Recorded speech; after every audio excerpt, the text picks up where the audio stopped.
నమస్కారం అండి. నేను doctor Kranthi Shilpa, gynaec consultant, care hospitals, Banjara hills.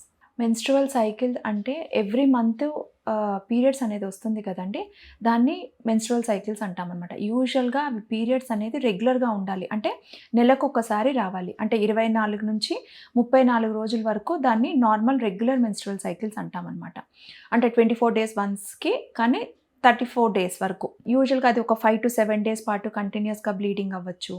లేదా కొంతమందికి ఎలా ఉంటుంది అంటే నెలలో 2 సార్లు వచ్చేది గానీ, లేదా 2 నెలలైనా కూడా మనకి పీరియడ్స్ రాకుండా ఉంటుందనమాట. దానికి వాటిల్ని ఇర్రెగ్యులర్ మెన్స్ట్రువల్ సైకిల్స్ అంటామనమాట.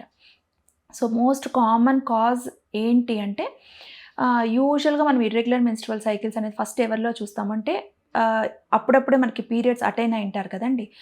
వాళ్ళల్లో మనకి ఇర్రెగ్యులర్ మెన్స్ట్రువల్ సైకిల్స్ అనేది చూస్తాము. ఎందుకు అంటే ఈ మెన్స్ట్రువల్ సైకిల్ రావాలి అంటే హైపోథాలమో పిట్యూటరీ ఓవేరియన్ యాక్సిస్ అంటే మనకి బ్రెయిన్, ఓవరీస్ అన్నీ గూడా మనకి కోఆర్డినేషన్‌లో ఉండాలనమాట. కోఆర్డినేట్ అయ్యేదానికి కొంచెం టైం పడుతుంది. సో, కోఆర్డినేషన్ సరిగ్గా లేకపోతే కూడా మనకి ఇర్రెగ్యులర్ మెన్స్ట్రువల్ సైకిల్స్ అనేది చూస్తామనమాట.